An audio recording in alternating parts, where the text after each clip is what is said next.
then I thought, okay, we've kind of done these freer things. Can we get back to the songs that he had written that were exactly that, a little bit more song oriented, and very specific compositions.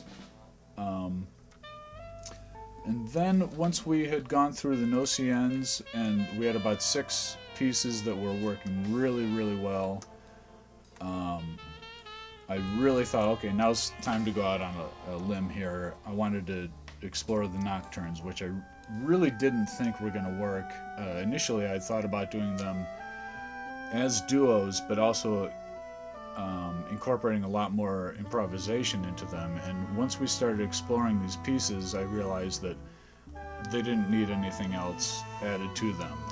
And what we were going to contribute would be our own personal playing styles and some very unique orchestrations. Like with the first one, there's a famous story about Eric Satie building 2 upright pianos, one on top of each other, so that he could play with a 4-hand sound, which is one person playing. And I thought, as a tribute to him, it would be really great to have 2 keyboard sounds, so the accordion and the B3 organ together, I thought would be a really unique sound that you don't really hear that much, and it would also lend itself to the element of the French sound with the accordion, but also the very American sound of the B3. That moved us into the rest of the Nocturnes, which after that really kind of fell into place.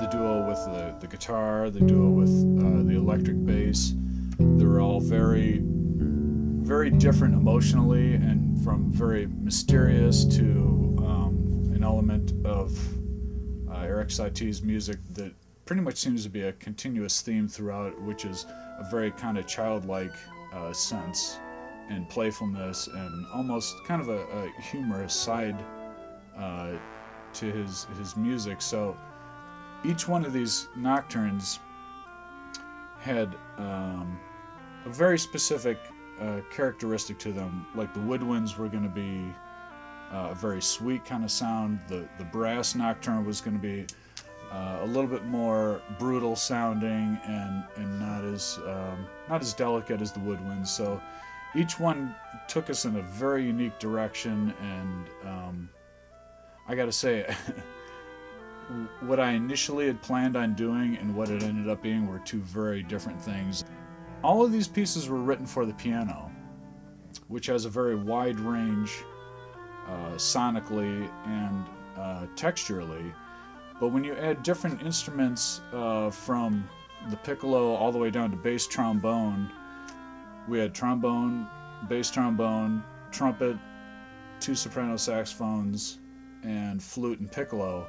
So now we have this very wide range, but now with several different instruments that all have very different textures and not quite the same as the piano. So it was really going to take us into a different direction emotionally, because initially I wanted to improvise over the top of them. Then I realized that was going a little bit too far, but what we could do is really experiment with instrumentations and just put a different look on these pieces than how they're initially interpreted for the piano.